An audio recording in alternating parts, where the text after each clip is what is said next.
What do you know about Martin Luther King Jr.'s history and how he expressed his beliefs? Martin Luther King Jr. was and is someone to be admired. He came from humble beginnings, fought for his beliefs, and made this country a better place, and he died fighting for the betterment of all people. Today we will discuss Martin Luther King Jr.'s early life and education, next his beliefs and his involvement with the Civil Rights Movement, and finally his tragic death. Much of the information I'm going to be sharing with you today came from the websites nobelprize.org and britannica.com. First, I'll discuss MLK's early life and education. MLK was born with the first name Michael in 1929 in Atlanta to two college-educated parents. His father was a preacher, so he spent much of his early life at the Baptist church where his father preached. He also earned a good early education and experienced firsthand the rampant racism that was prevalent in the South during the time. At age 12, Martin Luther King Jr. attempted to take his own life, quote, by jumping out of a second-story window after hearing of his grandmother's death, end quote. King attended Morehouse College at 15 and attended Koser Seminary, from where he discovered Gandhi and finally received a doctorate from Boston University.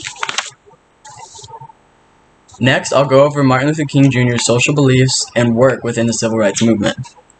Martin Luther King Jr. believed in equality socially and economically for people of color via nonviolent boycotts, speeches, papers, and protests. He believed and trusted in the nonviolent rhetoric of Mahatma Gandhi, as MLK studied Gandhi's life and his accomplishments via his peaceful protests. By 1954, King was already a member of the executive committee at the NAACP and was chosen to lead the Montgomery Improvement Association by 1955 and got the buses desegregated there within a year.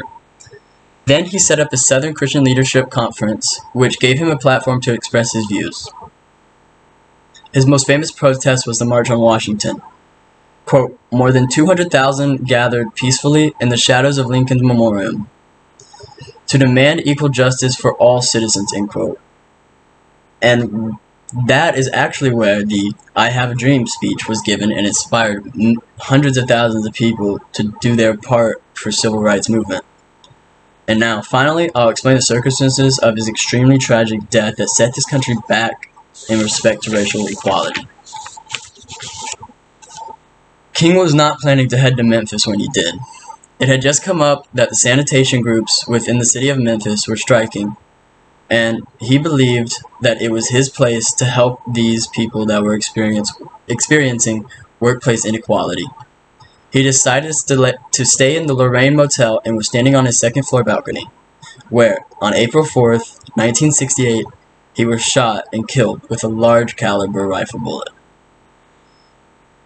In the wake of his death, riots and protests were started in over 100 U.S. cities, and each of them lasted several days.